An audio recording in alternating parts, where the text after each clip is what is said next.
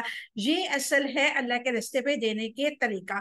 ہم کہتے ہیں کہ نہیں جی اللہ کے راستے پہ جو ہم نے دینا ہے نا، جو حج کرنا ہے، عمرہ کرنا ہے، یا ہم نے اس طرح کی کوئی سنت پوری کرنی ہے، سنت ابراہیمی کو پورا کرنا ہے، تو ہم اس کے بدلے ہم کسی غریب کو، کسی مستحق کو کی بچی کو شادی کر دیتے ہیں، یا مستحق کو راشن ڈال دیتے ہیں، یا مستحق کو کپڑے لے کے دے دیتے ہیں، وہ زیادہ بیسٹ ہے۔ جبکہ نبی کریم صلی اللہ علیہ وسلم نے جو ہمیں سنت اور شریعت دی ہے اس کے مطابق ہم کام نہیں کریں گے تو ہمارا کوئی بھی عمل قبول نہیں ہوگا۔ ہم الحمدللہ یہ پڑھ چکے ہیں، جو سنت پہ عمل کرے گا، جو نبی کریم صلی اللہ علیہ وسلم کی اسوہ حسنہ پہ عمل کرے گا، اسی کے مطابق اللہ رب العزت ہماری سنتوں کو، ہمارے صدقات کو، ہماری زکوٰۃ کو اور ہمارے فدیے کو قبول فرمائے گا انشاءاللہ۔ اگر ہم کہتے ہیں کہ ہم ایسے کریں گے تو اس میں کیا حرج ہے؟ تو اس میں حرج یہ ہے کہ ہمارے پاس اللہ رب العزت نے عقل سلیم اتنی نہیں دی کہ ہم اللہ تعالیٰ کی حکمتوں کو سمجھ سکیں، اللہ تعالیٰ کے احکامات کو کی باریکی کو سمجھ سکیں۔ اللہ تعالیٰ نے جہاں بھی ہمیں جو حکم دیا ہے ہم سیم وہی حکم ویسے ہی اپنی ذات پہ اپلائی کریں گے تو ہی اللہ رب العزت کے ہاں قبول کیے جائیں گے۔ ادروائز ہمارے اعمال ہمارے منہ پہ اللہ تعالیٰ کالے کپڑے میں لپیٹ کے مار دے گا۔ بے شک ہم جتنا بھی خرچ کر لیں لیکن سنت کے مطابق نہیں ہوگا تو وہ کیا ہوگا؟ ہمارے منہ پہ اللہ رب العزت وہ مار دے گا۔ آگے اللہ رب العزت نے فرمایا وَلَقَدِ اصْطَفَيْنَاهُ فِي الدُّنْيَا، حالانکہ کہ ہم نے اسے یعنی کہ سیدنا ابراہیم علیہ السلام کو دنیا میں چن لیا۔ اس کی وضاحت کیا ہے؟ اللہ تعالیٰ نے سیدنا ابراہیم علیہ السلام کی دنیا کے حالات کے بارے میں خبر دی کہ ہم نے اسے چن لیا، انہیں ایسے اعمال کی توفیق دی جن کی بنا پر وہ نیک لوگوں میں شمار ہوئے۔ یعنی کہ سیدنا ابراہیم علیہ السلام کی آزمائشوں کے بارے میں اللہ رب العزت نے بتایا کہ ان کو میں نے اس دنیا میں بھی چن لیا۔ اس دنیا میں کیسے چنا؟ کہ اللہ رب العزت نے ان کی سنتوں کو آنے والی زندگی کے لیے تا قیامت جتنی بھی لوگ آئیں گے ان کے لیے فرض اولین قرار دیا۔ ہم سنت ابراہیمی کے مطابق حج کرتے ہیں، ہم قربان کا جانور قربان کرتے ہیں تو وہ بھی سنت ابراہیمی ہے۔ تو یہ کیا چیزیں ہیں؟ یہ اللہ رب العزت نے حضرت ابراہیم علیہ السلام کو اس دنیا میں چنا، ان کے اعمال کو اللہ رب العزت نے پسند فرمایا، اور اس قدر پسند فرمایا کہ اللہ تعالیٰ نے امت مسلمہ کے لیے یہ فرض قرار دے دیے۔ وَإِنَّهُ فِي الْآخِرَةِ لَمِنَ الصَّالِحِينَ، اور بلا شبہ یقیناً آخرت میں صالحین میں سے ہوگا۔ کون ہوگا؟ سیدنا ابراہیم علیہ السلام کی آخرت کے حالات کے بارے میں اللہ رب العزت نے آگاہ کیا کہ وہ آخرت میں ان نیک لوگوں میں شمار ہوں گے جو بلند درجے پہ ہوں گے۔ سیدنا ابراہیم علیہ السلام کیسے انسان تھے؟ قرآن مجید ان کے مقام اور ان کا تعارف کیسے پیش کرتا ہے؟ آئے ہم اس کو بھی انشاءاللہ دیکھتے ہیں۔ اللہ رب العزت کی تمام آزمائشوں میں پورا اترنے والے، نمبر 2 سب لوگوں کے پیشوا امام، نمبر 3 اس کی وجہ سے اللہ تعالیٰ نے برگزیدہ کیا، وہ جہاں وہ عبادت کے لیے کھڑے ہوتے تھے اسے مستقل جائے نماز بنانے کا حکم دیا، یعنی کہ مقام ابراہیم کو۔ وہ اللہ تعالیٰ کے گھر کو پاک صاف رکھنے والے تھے۔ پاک صاف سے مراد بتوں اور شرک سے اللہ رب العزت کے گھر کو انہوں نے پاک صاف کر دیا تھا الحمدللہ۔ وہ اللہ تعالیٰ سے اپنی ذات، اپنی اولاد، اپنی قوم کی دنیا اور آخرت کی بھلائیوں کے لیے دعا کرنے والے تھے۔ وہ اللہ تعالیٰ کا گھر بنانے والے تھے، وہ یکسو حنیف تھے، وہ صالح اور مسلم تھے، وہ اپنی اولاد کو اللہ تعالیٰ کی اطاعت کی نصیحت کرنے والے تھے۔ یہاں پہ ہمیں کیا چیزیں مل رہی ہیں؟ ہمارے لیے یہاں پہ یہ خوبصورت پیغام ہے کہ ہم اپنی اولاد کے لیے، ہم اپنے والدین کے لیے دعائیں کرنی چاہیے، آخرت کی بھلائی کی، دنیا کی بھلائی کی، نہ کہ آخرت مانگنی چاہیے، نہ صرف دنیا ہی مانگنی چاہیے۔ اللہ رب العزت سے جب بھی دعا کرے ربنا آتنا فی الدنیا حسنۃ وفی الآخرۃ حسنۃ وقنا عذاب النار دعا کریں، اللہ رب العزت ہمیں اس دنیا کی بھی بھلائیاں عطا فرما اور ہمیں آخرت کی بھی بھلائیاں عطا فرما، اور اپنی اولاد کو ہمیشہ نصیحت کریں توحید کی نصیحت کریں. دیکھیں آپ اپنی آنے والی نسلوں کو توحید کے بارے میں نہیں بتائیں گے، توحید کی سمجھ نہیں دیں گے، تو آپ کی نسلوں میں شرک اور بدعت عام ہو جائے گا. اور یہ جو نسلوں میں تباہی کا باعث بنتا ہے نا، یہی چیز بنتی ہے کہ ہماری نیو جنریشن کو پتہ ہی نہیں ہے توحید کس کو کہتے ہیں. وہ کہتے ہیں ہم عبادت تو اللہ کی کرتے، کوئی بات نہیں، ختم کی چیز آ رہی ہے ہم کھا لیں، کوئی بات نہیں، کوئی مسئلہ نہیں ہے، کھانے کی چیز ہی ہے، کوئی نہیں بسم اللہ پڑھ کے کھا لیں. ہمارے بچوں کو یہ شعور ہی نہیں ہے، ہماری نیو جنریشن کو، ہمارے بہن بھائیوں کو، چھوٹوں کو، یا ہمارے فیملی کے کچھ ایسے بچے ہیں جنہوں نے تعلیم تو بہت حاصل کی، ڈگریاں تو بہت زیادہ حاصل کی، MBBS تک کی ڈگری حاصل کر لی، MPhil کر لیا، اور دنیا جہان کی ڈگریاں ان کے پاس ہیں، لیکن ان کے پاس توحید کی ڈگری نہیں ہے. اور جب تک ہمارے بچوں کے پاس، ہماری نیو جنریشن کے پاس توحید کی ڈگری نہیں ہوگی، یقین کریں ہماری جو امت مسلمہ ہے زوال پذیر ہی رہے گی. ہماری زوال کی اصل وجہ ہی یہ ہے کہ ہم نے دین کو اپنی مرضی کے مطابق بنانا شروع کر دیا. اگر رسول اللہ صلی اللہ علیہ وسلم نے سیدنا ابراہیم کے دین کی طرف دعوت دیتے تھے، یہودی نصارہ اور کفار مکہ سبھی آپ کو اپنے سے منسوخ کرتے تھے، پھر وہ آپ صلی اللہ علیہ وسلم کے مخالف کیوں ہو گئے؟ یعنی کہ یہودی نصارہ جو تھے وہ تو حضرت ابراہیم علیہ السلام کو اپنے ساتھ منسوخ کرتے تھے، پھر جب آپ صلی اللہ علیہ وسلم نے دعوت دی تو وہ مخالف کیوں ہو گئے؟ یہود دین کو قومی عزت کا نشان سمجھتے تھے، جبکہ نبی کریم صلی اللہ علیہ وسلم کی دعوت کے مطابق دین یہ تھا کہ انسان اپنی زندگی کو اللہ تعالیٰ کے رنگ میں رنگ لے اور یکسو ہو کے اللہ والا ہو جائے. اس دعوت دین سے ان کی قومی عزت والے دین پر زرد پڑتی تھی، اس لیے وہ آپ صلی اللہ علیہ وسلم کے دشمن بن گئے. یعنی کہ نبی کریم صلی اللہ علیہ وسلم نے جب ان کو دعوت دی کہ آپ اپنی مرضی کا دین چھوڑ کے اللہ کے رنگ میں اپنے آپ کو رنگ لیں، تو انہوں نے کیا کیا؟ ان کو یہ چیز ناگوار گزری، کیونکہ یہودی اپنے آپ پہ زرد رنگ ڈال لیتے تھے اور کہتے تھے جو کافر یہودی ہوتا تھا تو اس کو زرد رنگ لگا دیا جاتا تھا کہ یہ یہودی ہو گیا، اس کو ہم نے اپنے رنگ میں رنگ لیا ہے. آگے ہم انشاءاللہ یہ بھی آیتیں پڑھیں گے کہ اللہ تعالیٰ کا رنگ کون سا ہے. اللہ تعالیٰ نے کن خصوصیت کی وجہ سے کسی کا انتخاب کرتے ہیں؟ اللہ تعالیٰ اسلام یعنی کہ مکمل اطاعت اور فرما برداری، احسان یعنی نیکی کا اعلیٰ معیار، اخلاص اور رضا الہی کو پیش نظر رکھتے ہیں، وفاداری، یکسوئی اور فرما برداری کی وجہ سے انتخاب کرتے ہیں. واللہ عالم. یعنی کہ اللہ رب العزت کسی انسان کو کس طرح پر رکھتے ہیں، کس طرح اللہ رب العزت کے معیار پہ انسان پورا اتر سکتا ہے. سب سے پہلے اطاعت، اللہ رب العزت کی ہر حکم کی اطاعت، بغیر کسی عذر کے، بغیر کسی مجبوری کے، بغیر دل میں یہ بات لائے کہ میرے لیے یہ مشکل ہے، یہ ممکن نہیں ہے، میں نہیں کر سکتی، مجھ سے نہیں ہوگا، دنیا کیا کہے گی. یہ ساری چیزوں کو اپنے پشے پشت ڈال کے اللہ تعالیٰ کی سامنے اطعنا کر کے اپنا سر کو جھکا دینا. سمعنا و اطعنا، ہم نے سنا اور ہم نے فرما برداری کی. اور اس کے بعد احسان کرنا، یعنی کسی کے ساتھ بھلائی کرنا، کسی کے ساتھ اچھے اخلاق کے ساتھ پیش آنا، اور یہ سارے معاملات کرتے ہوئے کیا سوچنا کہ میں اپنے رب کی رضا پانے کے لیے، اس کی فرما برداری کے لیے سب کچھ کر رہا ہوں. تو اللہ تعالیٰ ایسے لوگوں کو انشاءاللہ ضرور اپنے نیک بندوں میں شمار فرمائے گا.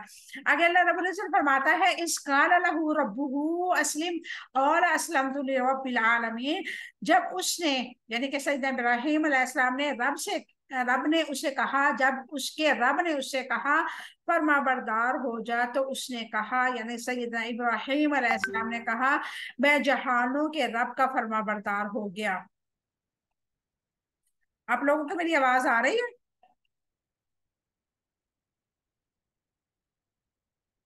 میری آواز آپ لوگوں جی کو آ رہی جی ہے؟ آ رہی ہے.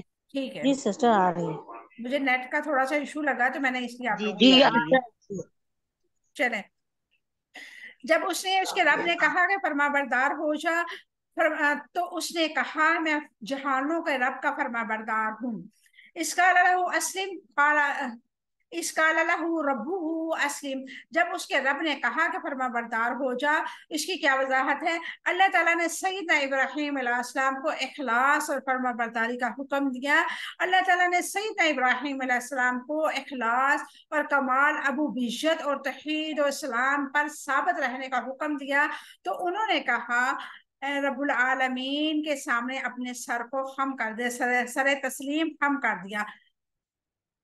اللہ تعالیٰ نے سیدنا ابراہیم علیہ السلام سے فرمایا اسلم، اسلام لانے کا مطلب کیا ہے؟ اپنی سوچ، اپنی خیال، اپنے جذبات، اپنے احساسات، اپنے عمل کو مکمل طور پر اللہ تعالیٰ کے حوالے کر دینا، اللہ تعالیٰ کا فرما بردار بننا ہے۔ یعنی کہ ہم اپنے مرضی کے مطابق نہ سوچیں، ہم جو بھی سوچیں جی اس معیار پہ سوچیں کہ میرے رب کو پسند ہے۔ اپنے خیالات کو ہمیشہ پازیٹیو رکھیں، اپنے خیالات کو ہمیشہ، اپنے احساسات کو ہمیشہ پازیٹیو رکھیں، اپنے اعمال کو صرف اور صرف اپنے رب کے لیے یعنی کہ اپنے رب کے لیے یکسو کر دیں، تو اللہ رب العزت